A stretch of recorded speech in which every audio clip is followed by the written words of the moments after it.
크리스천, 당신이 삶을 개혁한 이후에 어떻게 고통이 찾아왔습니까? 소망, 여러 가지가 나에게 고통을 가져다 주었습니다. 특별히 다음과 같은 말씀들입니다. 우리의 의는 다 더러운 옷 같으며 행위로서는 의롭다함을 얻을 육체가 없느니라. 이와 같이 너희도 명령받은 것을 다 행한 후에 이르기를 우리는 무익한 종이라 우리가 하여야 할 일을 한 것뿐이라 할지니라. 그리고 나 자신에 대해서 다음과 같이 생각하기 시작했습니다.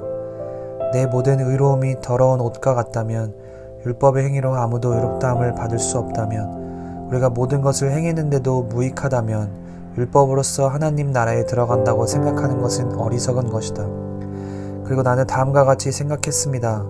어떤 사람이 가게 주인에게 100파운드의 빚을 졌다가 후에 빚을 갚았는데 옛날의 부채가 장부에서 지어지지 않고 그대로 있다면 가게 주인이 그를 고소해 다 갚을 때까지 감옥에 쳐넣을 것이다. 크리스천, 그래요. 이것을 당신에게 어떻게 적용했습니까? 소망, 나 자신에 대해서 다음과 같이 생각했습니다. 내 많은 죄는 하나님의 장부책에 기록되어 있다. 지금 현재 내 개혁은 그것을 다 갚을 수가 없다. 따라서 나는 현재의 개선된 내 삶 아래서도 갚아야 할 것을 생각해야만 한다. 그러나 내가 전에 지은 죄로도 나 자신을 저주의 위험으로 몰아넣는데 어떻게 저주에서 자유로워질 수 있는가? 크리스천, 매우 좋은 적용입니다. 계속 이야기하십시오. 소망, 내가 삶을 개선한 이후에도 나에게 고통을 준 것이 한 가지 더 있습니다. 내가 지금 하고 있는 일 중 가장 의롭다고 하는 일도 자세히 들여다보면 여전히 죄가 발견됩니다.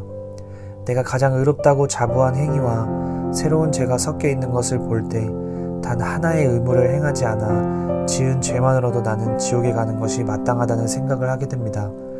내 자신과 내게 행해온 의무들의 자부심이 있고 내 과거의 삶에 흠이 없을지라도 말입니다. 크리스천, 그 다음에 무엇을 했습니까? 소망, 성실과 저는 잘 아는 사이였는데 성실을 만나 제 마음이 깨어지기까지 제가 행한 것들을 다 말할 수 없습니다. 성실은 저에게 죄를 한 번도 짓지 않은 자의 의로움을 얻지 않는 한 나 자신의 의로움과 세상의 모든 의로움으로도 저를 구원할 수 없다고 말했습니다. 크리스천, 당신은 성실이 진실을 말한다고 생각했습니까? 소망, 나 자신의 개선된 삶에 즐거워하고 만족하고 있을 때 그가 그렇게 말했다면 나는 그의 수고에 대해서 바보라고 불렀을 것입니다. 그러나 나 자신의 연약함과 내 최선의 행위로도 죄가 붙어있는 것을 보게 된 후로 그의 의견을 받아들일 수밖에 없었습니다. 크리스천, 성실이 당신에게 처음 제안했을 때 언급했던 것처럼 한 번도 죄를 범하지 않은 사람이 있다고 생각했습니까? 소망, 솔직히 말하지만 처음에 그 말은 이상하게 들렸습니다. 그러나 잠시 그와 동행하면서 이야기를 나눈 후에 나는 그것에 대해 완전히 확신하게 되었습니다.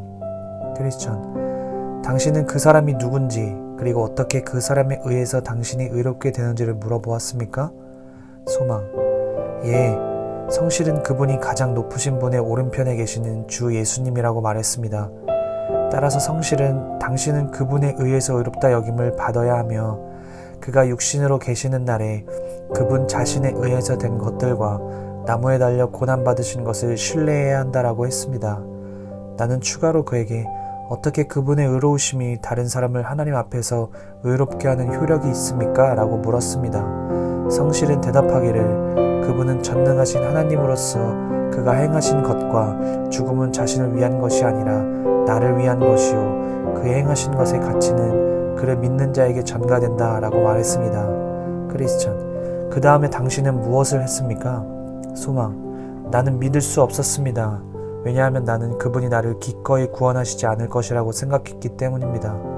크리스천, 그때 성실이 당신에게 무엇이라고 말했습니까? 소망, 성실은 나에게 그분에게 가서 만나라고 말했습니다.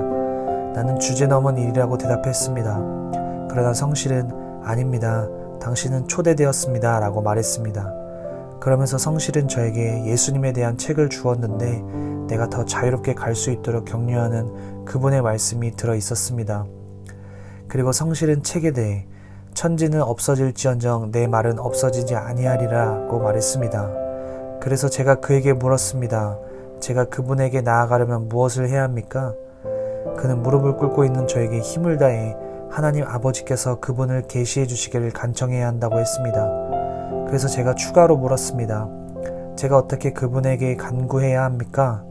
이에 그는 찾으십시오. 당신은 그분이 은혜의 보좌에 계신 것을 발견할 것입니다. 그분은 오랫동안 그곳에 앉아 계셨으며 자신을 찾아오는 자에게 용서와 죄사함을 주십니다. 라고 대답했습니다. 내가 성실에게 제가 그분에게 나아갈 때 무슨 말을 해야 할지 모르겠습니다. 라고 말하자 성실은 저에게 이렇게 말하라고 가르쳐 주었습니다. 하나님, 불쌍히 여겨 주십시오. 저는 죄인입니다. 제가 그리스도를 알게 하시고 믿게 해 주십시오.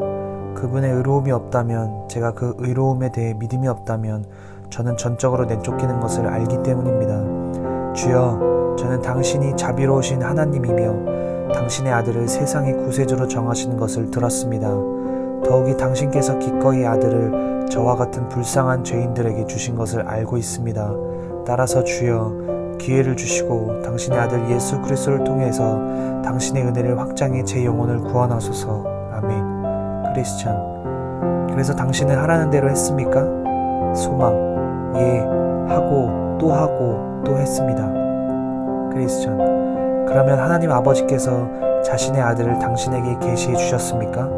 소망. 첫 번째, 두 번째, 세 번째, 네 번째, 다섯 번째, 여섯 번째에도 계시해 주시지 않았습니다. 크리스천. 그래서 당신은 어떻게 했습니까? 소망. 어떻게 했냐고요? 나는 정말 어떻게 해야 할지 몰랐습니다. 크리스천. 기도를 그만둘 생각은 하지 않으셨습니까? 소망. 예, 수백 번도 더 했습니다. 크리스천. 그런데 그만두지 않은 이유는 무엇입니까? 소망. 나는 성실히 나에게 말해준 것이 진실이라고 믿었습니다. 그리스도의 의가 없이 세상의 모든 것이 나를 구원할 수 없다는 것을 믿었습니다. 만약 내가 기도를 그만두면 죽을 것 같았습니다. 그래서 나는 은혜의 보좌 앞에서 죽기로 했습니다. 그리고 한편으로 이런 생각이 마음에 떠올랐습니다. 비록 더딜지라도 기다리라. 지체되지 않고 반드시 응하리라. 그래서 나는 아버지께서 아들을 나에게 계시해 주실 때까지 계속 기도했습니다. 52일 신앙 성벽 쌓기 44번째 시간, 오늘의 주제는 회심의 체험 두 번째 시간입니다. 성령의 역사로 인하여 죄와 하나님의 심판에 대해서 깨닫게 된 죄인은 이제 죄에서부터 떠나려는 노력을 하게 됩니다. 만약 죄를 깨달았음에도 불구하고 죄에서 떠나려는 모습이 보이지 않는다면 그 영혼에게는 그 은혜가 헛되게 되는 것입니다. 따라서 진정한 성령의 역사 가운데 있다면 죄를 깨달은 영혼은 죄에서 떠나려고 애쓰고 또한 죄를 짓지 않으려고 수고합니다. 그리고 자신의 삶을 개혁하려고 애를 씁니다. 이렇게 자신의 삶을 고치려는 가운데 어느 정도 변화된 삶이 나타나 보이기도 합니다. 그러나 얼마 가지 않아서 여전히 죄를 짓고 있는 자신을 발견하게 됩니다. 죄를 짓지 않으려고 애쓰고 있음에도 죄를 짓는 자신을 보면서 더욱 괴로워합니다. 사실 죄에 대한 각성이 일어났지만 그 영혼의 자신을 죄에서 구원할 수 있는 능력이 있는 것은 아닙니다. 여전히 영적으로 무능하기 때문에 죄를 짓지 않으려고 하여도 죄를 지을 수밖에 없는 상태입니다. 이러한 상태로 인하여 괴로워하는 것은 지극히 당연한 겁니다. 그리고 이러한 영적 체험으로서 그 심령에는 죄를 미워하고 싸우고자 하는 영적 습관이 형성되는 것입니다. 죄를 짓지 않으려고 하지만 여전히 죄를 짓는 자신을 보면서 결국에 자신의 어떠한 행위로도 구원에 이를 수 없다는 사실을 확신하게 됩니다. 그리고 율법의 행위로도 의로워질 수 없다는 것을 철저히 알게 됩니다. 그래서 하나님의 은혜를 구하는 상태가 됩니다. 철저히 자신의 무능과 불의함을 인정하고 하나님의 은혜로 받아주실 것을 간구합니다. 이처럼 영적으로 낮아진 상태가 되면 비로소 하나님의 은혜를 찾고 구하게 됩니다. 결국 낮아진 심령은 용서의 은혜를 위해서 주를 바라보고 간구하게 됩니다. 예수님의 말씀에 의하면 이러한 영적 상태는 심령이 가난하여지며 죄에 대해 애통하며 겸손히 은혜를 구하는 온유한 상태라 불렀고, 또 자신의 불의를 철저히 인정하여 오직 하나님의 은혜로 자신의 불의를 덮고자 하는 의에 줄인 자의 상태입니다. 이렇게 낮아진 상태가 되어야 하나님께서 마련하신 구원의 방법을 받아들일 수 있습니다. 심령이 낮아진 상태에서 하나님께서 구원의 수단으로 마련해 놓으신 그리스도는 너무 귀하고 소중한 것입니다. 하나님께서 그리스도 안에 마련해 놓으신 은혜의 의를 덧입을 수 있는 것은 매우 소중한 것입니다. 영적으로 가난하고 의에 줄인 자는 그리스도에게로 달려갈 수밖에 없을 것입니다. 그리고 그 구원의 방식에 대해 감사하고 찬양할 것입니다. 오늘 하루 하나님의 구속의 은혜와 용서하시는 그 사랑의 마음이 우리 안에 넘치기를 예수님의 이름으로 축복합니다. 기도하겠습니다. 하나님, 오늘도 회심의 체험을 할 수 있는 하루가 되게 도와주세요. 성령의 인도하심을 따라 우리가 순종하고 그에 따른 반응을 하나님께 예배로 드릴 수 있는 오늘 하루가 될 수 있도록 도와주세요. 예수님의 이름으로 기도합니다. 아멘.